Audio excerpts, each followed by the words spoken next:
welcome to GBN Live. I'm your host, Tracy Hansen. I'm with the Saybrook chapter of GBN. So what's up, Saybrook? I hope you're watching. We got to get some of you on here.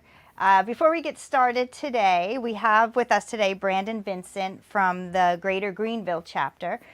Before we start talking to him today, we're going to thank our sponsor, Grand Strand Law Group. They have offices in Myrtle Beach and North Myrtle Beach. You can reach them at grandstrandlawgroup.com. You may also have to give permission to Facebook to show our questions, to show your comments. And to do that, you can go to streamyard.com/Facebook. And that will give us permission to show your questions and comments. And please leave any comments or questions for our guest today in the comments section. So stay tuned. GBN Live is next.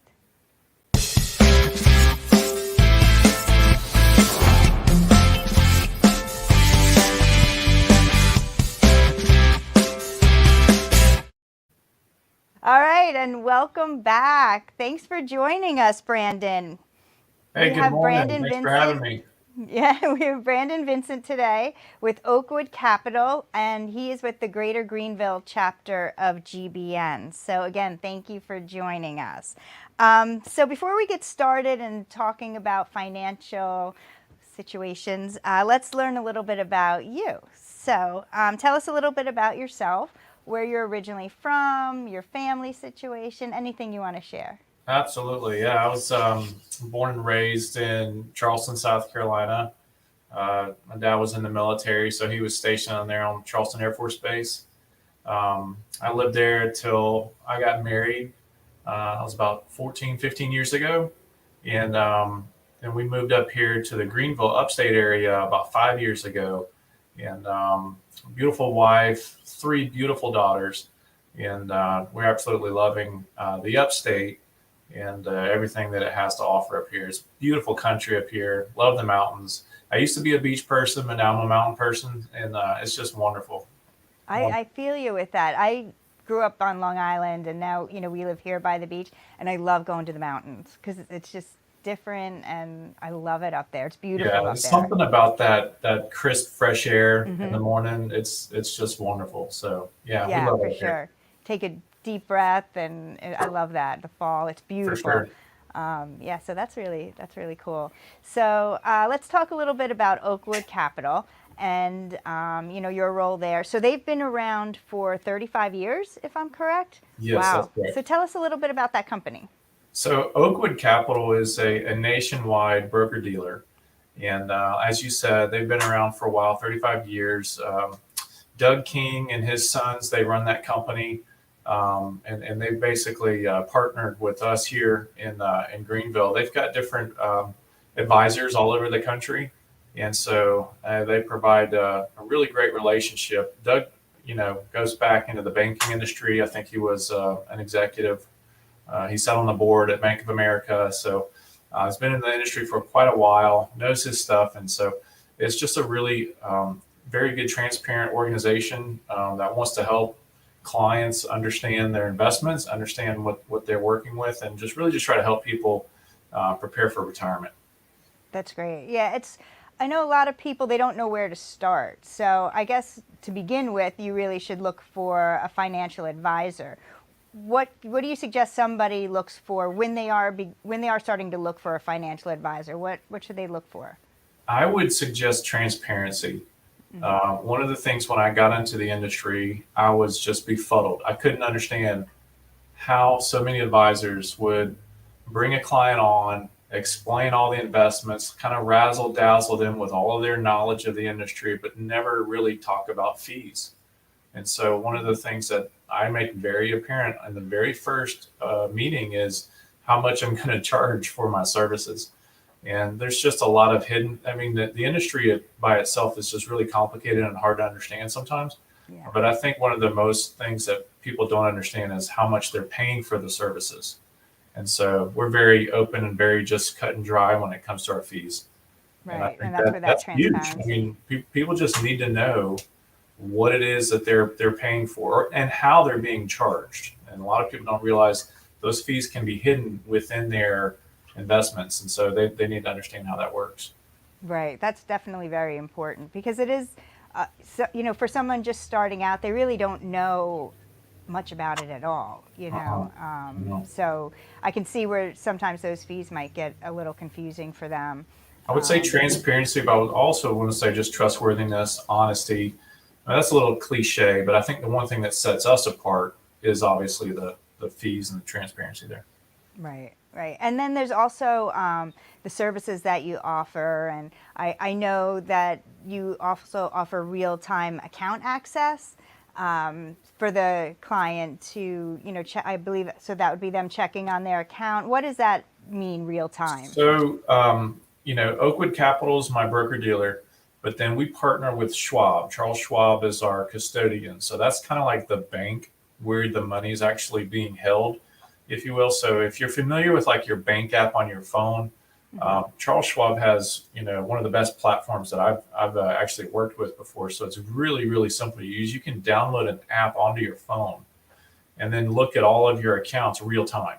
So that means you can see when the stock market's up, you can see your accounts going up, and just kind of monitor all that, right from the comfort from your own home with your phone.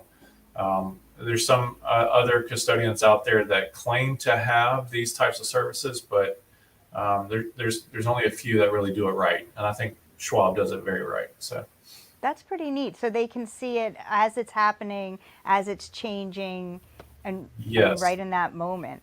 So you can see, you can see real time, just like you can, Google what the markets are doing now. You should be able to see what your accounts are doing as well. And so we provide that access that very few other, I think, custodians do well. Right, and it gives that consumer that feeling of really, having hands-on in their financial planning as well. Oh, yeah, 100%. So they need to see where it's at, and with the markets, it happens very rapidly, especially in this day and age. And so you need to be able to see where you are and how this, the news will affect what your investments are doing. Right.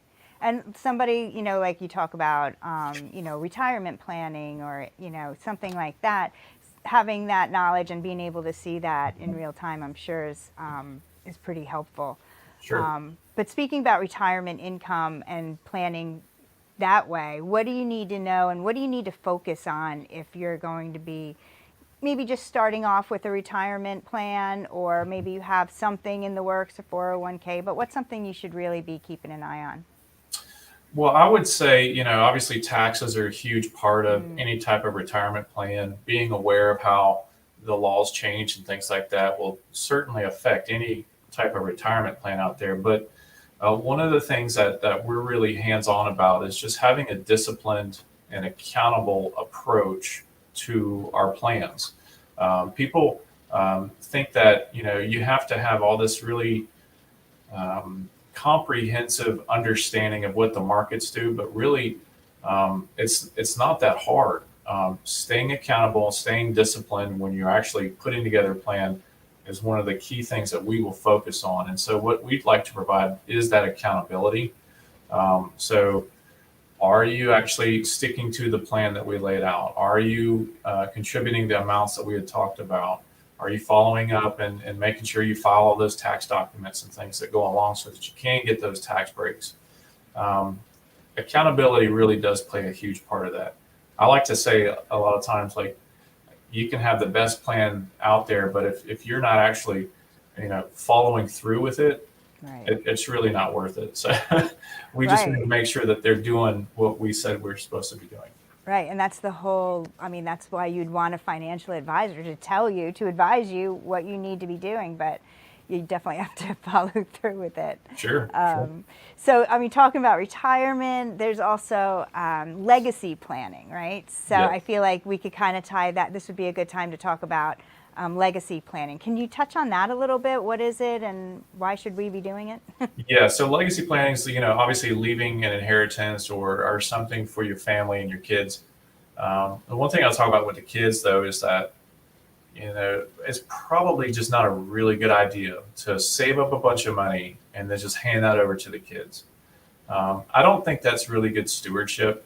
I think the best thing you can do is teach your kids how to manage finances, teach them how to run businesses, teach them how money works in the real world. Because that's one of the things that we don't do in our schools these days, is actually show them what it is to file your taxes. What is a W-2? What is a 1099? And a lot of these questions just really go unanswered. So one of the legacy plans that we like to do is actually bringing the kids in along with the appointments, if they're willing, if they're open to that, and actually showing the kids, okay, this is what we're trying to do, and then include them in that planning process so that they understand what the tax ramifications are when they receive an inherited account, and so on and so forth. But legacy, really, it comes down to stewardship, I think, is the key word that I would use for that. Gotcha. And that's a great idea too. I love the idea of bringing the kids in and having them really learn what this is that they're going to be receiving and responsible for, and how to handle it, because it's very easy to mishandle finances. It is. But that's great to bring them in on that. I love that. So what about like investment management as well? That's tell us a little bit about those services. So investment management, so obviously when we are managing investments, we're looking at different allocations. Obviously, you want to be diversified in your approach. If you put all your eggs in one basket and that basket tanks, then you haven't really planned properly for that. So what we want to do is we want to diversify that out, whether it's different stocks and different bonds, whether it's different indexes that we're looking at. But really, it's based upon what our client's risk tolerance is. And so if a client is nearing retirement, they'll probably want to do something that's a little more conservative in their approach when it comes to investments. But maybe when they're starting out and they're young and they have some time, then they can afford to be a little more risky when they're putting those types of plans in place. And so what we do is we do a very thorough risk tolerance assessment just to kind of see where our clients are. Maybe they don't have an appetite for the ups and the downs of where the markets can go. And so we'll plan accordingly. And we have different approaches that we could use so that we just don't put them in a bad position when it comes to retire for them. Right. Well, that is definitely good advice too. Okay, well, we're going to take a quick commercial break. And after the break, we're going to discuss some important events that could change how you plan for the future. I mean, life happens while you're making plans, right? So stay tuned, and we will be right back. Hi, I'm Justice Ann. I've been a canine liaison at Grand Strand Law Group for, 30 years? What's that? You don't believe me? I meant 30 dog years, of course. First rule of lawyering, read the fine print. Anywho, my humans at Grand Strand Law Group have a combined 20 years experience. I know, not as much as me, but that's in people years. So yeah, still pretty impressive. Real estate, estate planning, or probate, you need GSLG. Grand Strand Law Group. Trust us, we have a dog.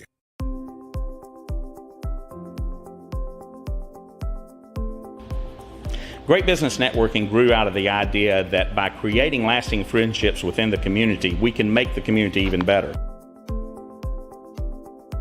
I was looking to network with professionals and to be able to refer my clients to somebody that I trust. Well, it's really important to trust the members of the group because we really generate quality referrals, and to know somebody, be friends with them, and get that qualified referral is the key to success. It is networking, but it doesn't feel like networking, and that is important to me. I come to the meetings, I have fun, I make great connections, and I help grow my business.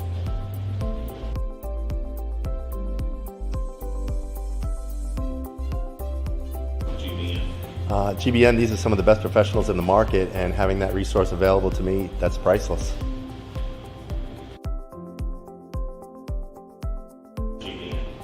Well, GBN is a network of business professionals that build long-lasting friendships that will not only grow my business, will grow yours as well. That's what referral marketing is all about. GBN really is the most important marketing for your business. Check us out today.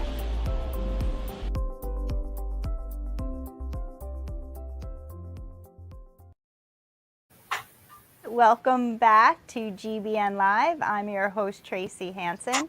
And with us today is Brandon Vincent from Oakwood Capital. He's also with the Greater Greenville Chapter of GBN. I would like to thank our sponsor again, Grand Strand Law Group.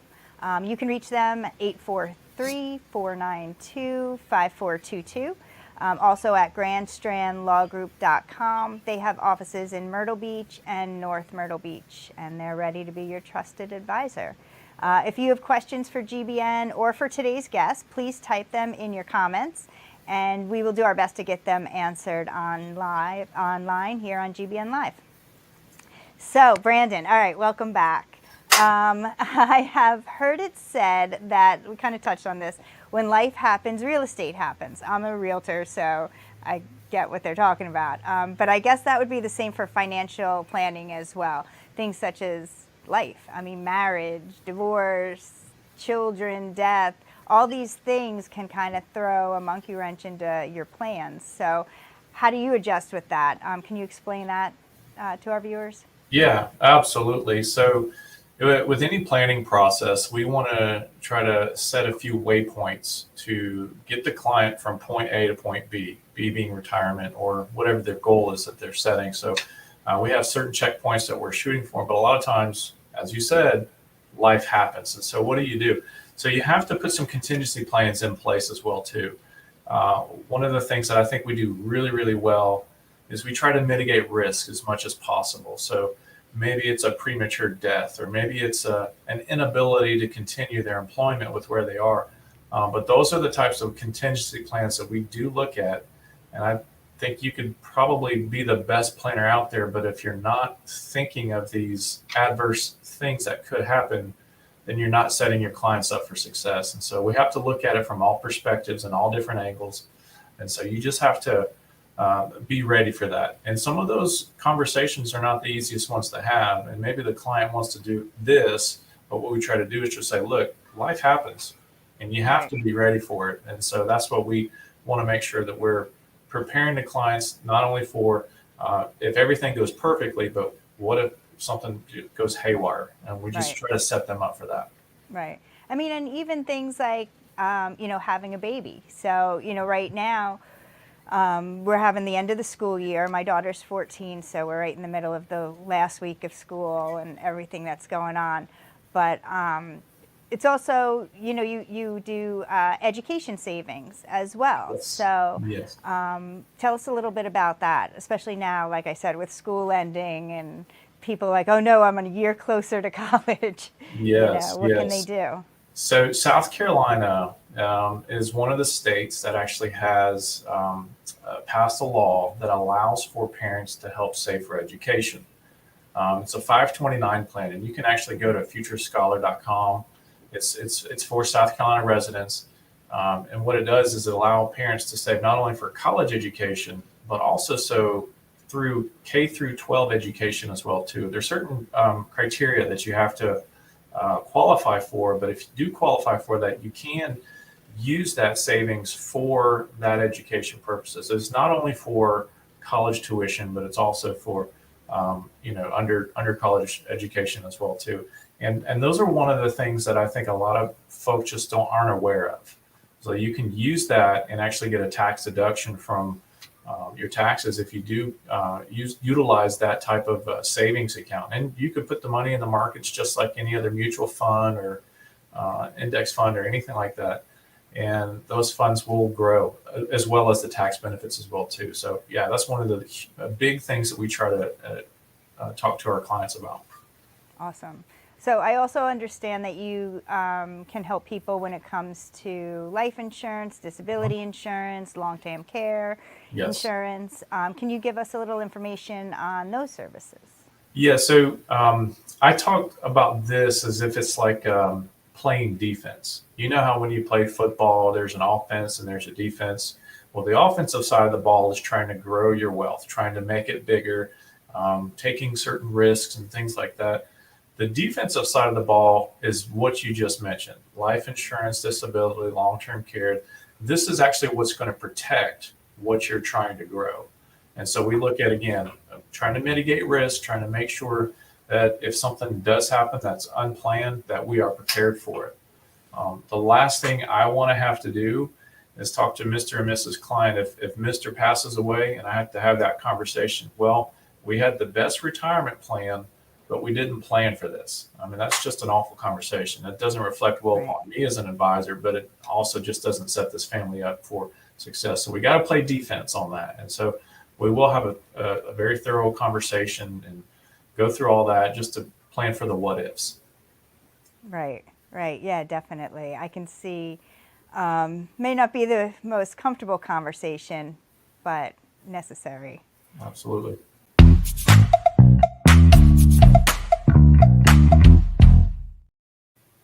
Right, so this is a part of our show where we just have a little fun. It's just a little break in the action here. Okay. So we have some rapid fire questions that I'm going to ask you that you don't know about. All right. But they're very easy and they're just designed to have a little fun and to help us get to know you a little better, okay? Awesome. So you ready? Yeah. All right, I have to put my glasses on. What was your first job? Oh man, I used to cut grass in the summer when I was in high school. Yeah, I worked for a company called Grasshopper Lawn Care, and I was on the as my boss used to call it, the dumb end of the weed eater. so yeah, that was it. All right, are you a night owl or an early bird? I used to be a night owl, but having kids kind of turned me into an early bird. So I'm up about 5:30 every morning. So You know, I get that same answer to that question so often. I used to be a night owl, but now it's the same for me too. Are you a dog or cat person? I don't know. So we don't have either a dog or a cat. Any pets? I used to have a dog when I was a kid, but I think cats just they tend to take care of themselves, and so I don't know. I could probably go either way, but we just had a couple of betta fish, which is like the only pet that we'll do right now. It's just right. One less thing to take care of, you know. I know. My daughter got a fish, she won it 5 years ago. It was maybe an inch long and brown, and now it's like a 5-6 inch goldfish that we've had for 5 years. Wow. That just keeps going. That's incredible. So you can really have a fish for a while. That's impressive. I Googled it, and they can live 15 years. No way. Like, oh my gosh. Wow. So, yeah. Check me in a couple years, and I'll tell you if Ted the fish is still around. All right, I will. All right. What's your favorite color? Blue. All right. Your favorite word or phrase? Favorite word or phrase? Oh, here you go. All right, I'm gonna have to explain this probably. It's called embrace the suck. Yeah, I've heard that. Yeah. I don't know if you're a Marine or something like that, you might understand what that means. But that's just means sucking it up. Like when the times get tough, you just gotta roll with the punches sometimes. So anyway, I pride myself in doing hard things. Yeah, it's a good one. Do you have a favorite movie? Oh wow, movie. Yeah, I'll just go with my favorite, Star Wars. I'm a huge Star Wars nerd and love all the content that they're putting out now. And I will say though, the episode 7, 8, 9 weren't my favorites, but I'm an original Star Wars fan. Yeah. Yeah. I remember it. My brother had all the action figures. I wish we still had them. What about a favorite song? Do you have a favorite song or a genre? Oh wow, favorite song or genre. So my wife is quite the music junkie, so she listens to just about everything. Favorite song, and it can go so many different directions. Let's just go with Michael Jackson's "Smooth Criminal." Oh, nice, nice. Well, you might have been the first Michael Jackson answer on that one. I'm Wow, surprised. yeah, I used to be a huge fan when I Awesome. was a kid, so yeah, he's got great music. What about a favorite vacation spot? Edisto Beach. Nice. We And call do you it have a favorite- Edislow because we can literally go down there and unplug from everything. Yeah, So, yeah, I like it. that's nice. And now that you're in the mountains, now a beach vacation is more attractive. Absolutely, absolutely. And what about your favorite mobile app? Favorite mobile app? Um, that one's tough. So there's a Star Wars game that I like. It's called Star Wars Game of Heroes. If you know, you know. If you don't, it's just one of those things that I've been playing it for about 3-4 years now. So it's a great game. That's awesome. I'll have to check that out. Yeah. All right. Well, thank you for playing along and being a good sport about our rapid fire questions. Don't mean to throw you off or anything, but we like to just kind of break it up a little. But we'll get back to what we were talking about and financial advising and clients and meeting with your clients and having those conversations with them. What would you suggest? How often should someone meet with their financial advisor and kind of go over everything? Yeah, I would think no less than every year, just to stay on track and on path. I like to meet my clients every 6 months, just to make sure nothing's changed. Like you said, sometimes things just come up. And so you want to know if anything's changed with them and their situation. But more often than not, every year is probably the least seldom I'd want to meet with them. Yeah, and how long would a meeting like that take? I mean, is somebody there for a couple hours? Is it? So the first initial meetings typically take about an hour and a half, sometimes 2 hours. But the review meetings, probably about 60 minutes, but about an hour. That's about all it's going to take.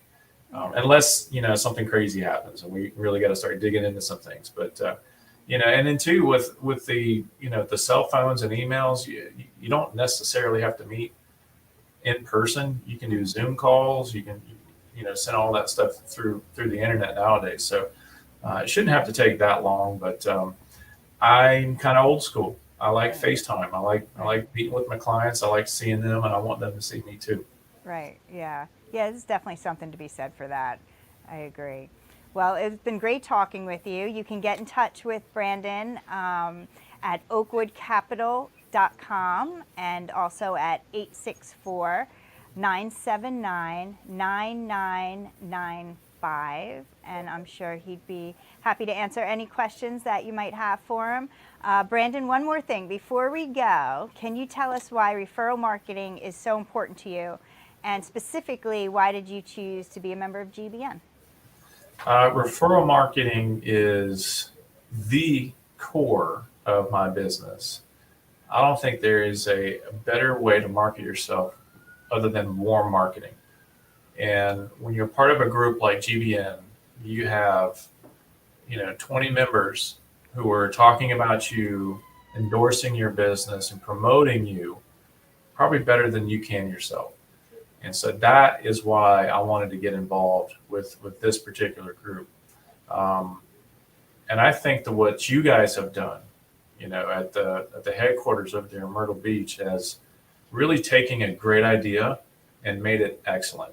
Y'all have done such a great job with the apps, with the different structures. And I have been incredibly impressed with how much resources we have at our disposal. Not only as like chapter leaders and things like that, but just as members and just being able to plug in and find other like-minded people to help grow your business. So I couldn't speak any more highly of you guys. And so it's been a pleasure, absolute pleasure, getting to know this structure and this organization. That's awesome. That's awesome. Yeah, I think it's fantastic as well. And I mean, it really, if we're friends first, the business will come, and it's really been working out well for lots of chapters from what I hear. So that's great. Well, thanks for joining us, Brandon. And thank you, everyone, for watching today. And remember, if it's Wednesday, it's GBN Live. See you next time.